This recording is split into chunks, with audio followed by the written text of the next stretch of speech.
আশেপাশের সিসি ক্যামেরার ফুটেজে দেখা যায় জুমার নামাজ পড়ে ফেরার সময় রাজধানীর লালমাটিয়ায় নিজ বাড়ির কাছে আসতেই পারভেজ হোসেন সরকারের হাত চেপে ধরে এক দুর্বৃত্ত। পেছন থেকে অপেক্ষা করা আরেক দুর্বৃত্ত কাছে যেতেই তাকে নিয়ে শুরু হয় টানা হেঁচড়া। প্রত্যক্ষদর্শীরা জানান, ঘটনার আগে থেকেই গাড়িটি বাড়ির সামনে পার্ক করা ছিল। 2 থেকে 3 জন কালো কাচের মাইক্রোবাসটিতে তাকে তুলে নেয়। এখানে আসলে পরে আমি গেটটা খুলে দিছি, অল্প ফাঁকা করে দিছি।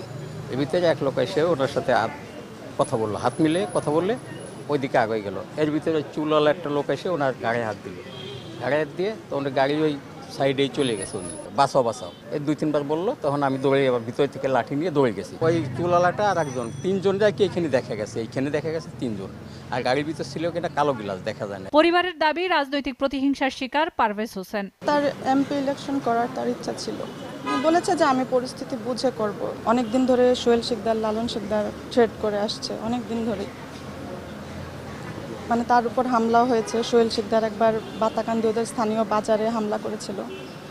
ওই হামলার পর থেকে সে আজকে প্রায় 1 বছর 2-3 মাস হয়ে যাবে সে আর এলাকায় যায়নি। পুলিশ জানিয়েছে, ঘটনাস্থলের আশেপাশের সিসিটিভির ফুটেজ দেখে ঘটনার সঙ্গে জড়িতদের শনাক্তের চেষ্টা চলছে। আমরা আশেপাশের সিসিটিভি ফুটেজগুলো সহ আমরা এগুলা দেখছি, আমরা পর্যালোচনা করছি, আমরা এই বিষয়ে কাজ করছি।